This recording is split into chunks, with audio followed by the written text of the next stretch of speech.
Tonight on DC News Now at 9. She just went to get in her car. She said, oh God, I've been broken into. The last thing you want to deal with on a Friday? Dozens of cars smashed in and rifled through. We're in Woodley Park trying to get the answers. To inflict harm on innocent people. It's deeply disturbing. 5 crime scenes, 6 victims. Police say just 1 woman responsible. We get you up to speed on the violent rampage in Prince George's County. We're over the 80s. Now we see a massive cool down. Weekend forecast coming up. You're either a true fan or you're not. Call them Ravens super fans. I'm scared. I want them to make it. This Maryland couple's loyalty spans decades, and they've got the memorabilia to prove it. Tonight, a special home tour ahead of the AFC Championship game. You're watching the station covering all of the DMV. This is DC News Now.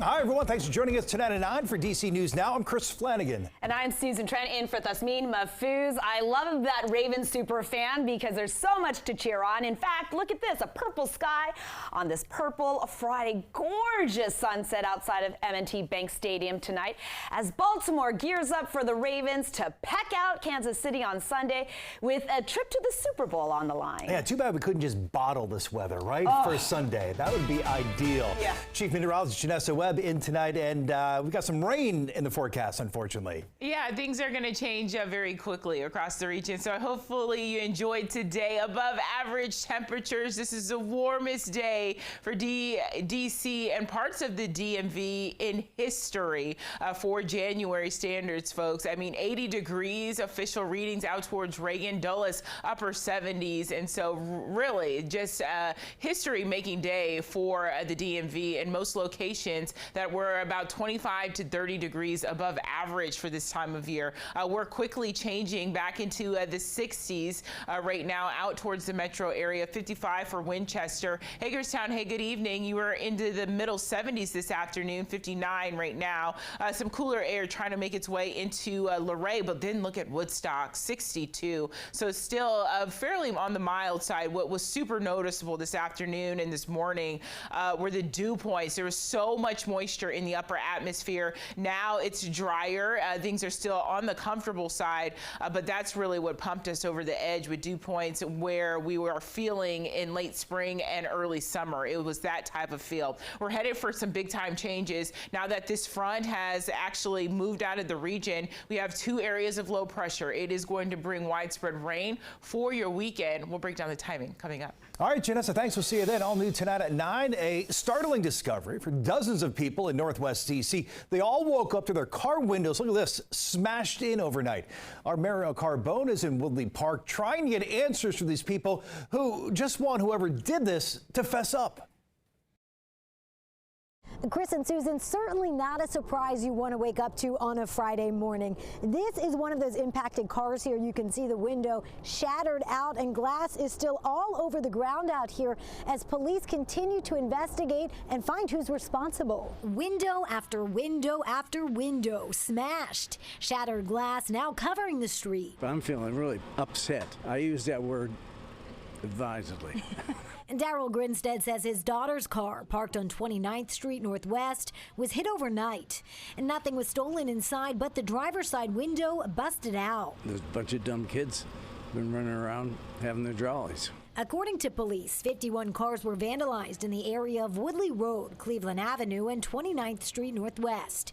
It happened between 1 and 7 in the morning. Police say car door windows were broken and center consoles and glove compartments rifled through. It was pretty bad. It's probably the worst I've seen in my couple years here. Victor Martinez with Enzo Auto Glass was on call Friday. He had at least 3 jobs connected to this crime spree. That's bad. I don't know what's going on. I don't know if kids looking for an adrenaline rush or what it is. I just get angry, because I hate that people do that. Scott Maroulis lives in the neighborhood, and while his car wasn't hit, he's upset for his neighbors. It really sucks for people who own the cars and get their stuff stolen, and then they have to pay, whether it's an increased insurance premium or they got to pay out of pocket to get their windows replaced. It just sucks. So. And police are continuing to investigate tonight. We do know that officers were out here leaving notes with contact information and case numbers for impacted drivers. If you have any information, you are asked to share that with police. Reporting in Woodley Park, I'm Mariel Carbone, DC News Now. All right, we have new details at 9 o'clock tonight. Virginia State Police investigating a small private plane crash at the Leesburg Airport. Now, the pilot and 4 passengers on board all made it out safely. You can see here from this picture, investigators saying that plane was coming in for a landing just before 5 this evening. It ended up off the runway in the grass by the tarmac. Now, the crash comes just 1 week after a plane made an emergency landing on the Loudoun County Parkway. You can see here, the pilot was able to land without hitting any cars, and no one on the plane was hurt.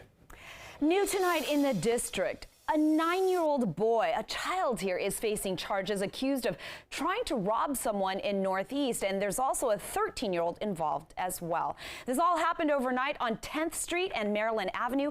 Investigators say these 2 children attacked a woman and tried to grab her purse. They say the woman pepper sprayed one boy and the other child then held up a knife and lunged at her. The woman was able to call 911. Police say they arrested both children who now face charges. We're learning new details about the woman accused of stabbing and driving into several people last night in Prince George's County. Police arrested Tanae Stallings Brown late last night in Baltimore. And investigators there say she's also the suspect in a stabbing there on Wednesday night. DC News Now's Daniel Hamburg has the latest on this investigation happening in multiple communities.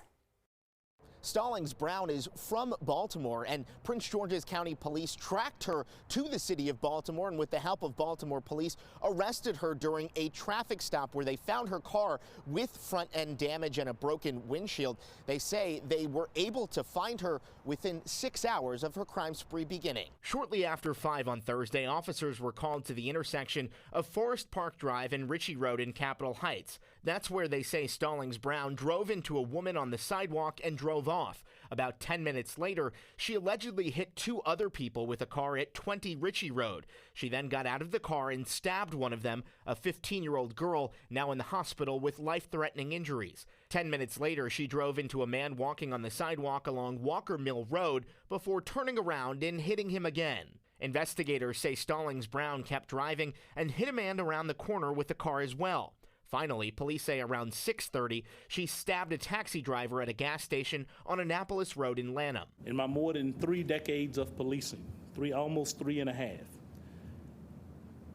I've rarely seen a suspect this determined across this length to inflict harm on innocent people. Police Chief Malik Aziz says Stallings Brown is not cooperating, and it's still unclear why she was in Prince George's County, but it appears she chose her 6 victims at random. She was intentionally striking pedestrians to get out, to harm them, to either cause them serious injury or death, and if that did not work, then we believe Stallings Brown intended to kill them with the knife that she had. Aziz says she has a criminal history dating back to 2011 in the city of Baltimore, including assault cases. Chief Aziz says they'll be working with Baltimore police to get a better picture of her criminal past. She is due in court here in Prince George's County on Monday.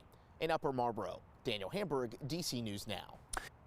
In Virginia, a Fairfax County woman will spend the rest of her life in prison for murdering her mother and younger sister back in 2017. Megan Hargan received 2 consecutive life sentences for those killings, which took place at the McLean home they all lived in. Evidence at trial showed Megan shot her mother and sister over a financial dispute. Now, the day before the murders, Megan had tried unsuccessfully to transfer $400,000 from her mother's bank account so she could buy a house. An update to a story we brought you last night out of Prince George's County. Firefighters at the Beltsville Volunteer Station are looking for a new temporary home for its 20 full-time and 18 volunteer firefighters. A recent inspection of the current firehouse found several safety violations. There's now a third-party investigation on that current station to figure out some repairs, and officials hope the Beltsville station will be able to reopen within the next 6 months. Yeah, go Ravens indeed. A flock of purple you can see here is swarming. Ravens fans gearing up for the AFC Championship in Baltimore. Just 2 days till kickoff with a trip to the Super Bowl on the line. They host the defending champs, the Kansas City Chiefs, Sunday afternoon. This will be the first AFC Championship game played in Baltimore since Richard Nixon was president, and you might remember that was way back in 1971. It's been a while. Yes, it has. It's creating so much excitement for superfans fans like the Cervenkas in Bowie, Maryland. That's right. Our Yamarie Sisse joining us live from their home, inside their home there. And Yamarie, they tell you they've been fans since day one. Yeah, that's right. Now, when you walk into their home and you walk downstairs, you see all of these football players on the wall and you think, okay, they're Ravens fans. But when you move over here, you actually see a tissue holder with the logo. You see tickets on the wall, several more photos, a blanket, even more Raven items, and also a Baltimore Ravens lamp. Now, they have been fans since the first game in 1996, and they tell me they're pumped up for this weekend's game. It's just fun. It's just a part of our lives as Ravens fans. Cups, a lamp, several historical photos, a frame full of game tickets, autograph items, and even a picture holding the Baltimore Ravens Super Bowl trophy. You can't deny Ronnie Cervenka and her husband are diehard Baltimore Ravens fans. Just something that you start and grow with, and it's fun to watch them succeed. The Bowie couple tells me they donated money to help build the team and even went to the first ever Ravens game in 1996. Oh my goodness, we rented a limousine and picked up friends and went to the game, all dressed up in fancy clothes to go to that game at the Memorial Stadium, their first game here. It was great. Game after game, they showed up no matter what, until they got a little older, but that didn't stop them from supporting. We watch every game. We go to a restaurant if we have to see the game. And this weekend's playoff game against the Kansas City Chiefs isn't any different. Excited and over the top and hope they make it. We're going to be here cheering them on. Can't wait for the game. I'm looking forward to it all week long. Despite being a little nervous, I'm scared. I want them to make it. I want them to go and reach that goal. They're doing their part to ensure the Ravens make it to the Super Bowl. Every day I have a different shirt. I have all kinds, and I put one on every day for good luck. I'm building up for an anticipation of the game and wishing them luck and letting everybody know I'm a Ravens fan. Yes, so they are geared up and ready for Sunday. Now, they wish they could go in person, but unfortunately they can't. So they said they're going to be spending some time at home watching that game. Reporting here in Bowie, Maryland, I'm Yamarie Sisse, DC News Now. All right, Yamarie, before you go, she has this whole collection. She has a shirt for every day. I mean, she's flying her colors. Was there a favorite piece? Is there that lucky shirt that she's going to wear on Sunday? Because that's going to be the it and the pinnacle of her cheering and fandom. What's the favorite here? So actually, the favorite item of her husband and hers is actually some dirt. Now, it looks like regular dirt, but it's actually dirt from the Memorial Stadium that the Ravens originally played at. So that's what they kept here, and that's what they're using to have some good luck for the game this Sunday. Oh my gosh, Yamarie, cool. be careful with that. Don't go spilling that. Yeah, don't drop that. I love how she changes her shirt every day. Most people, for good luck, they wear the same shirt. Oh, you're right. Every day. No. That's pretty good. No, the That's Cervenkas good. have so They much, do. they're They like, have it's all lucky. Yeah. And hopefully, you know what? Hopefully they have a lot to cheer about this weekend, Perfect. like we all do. All right.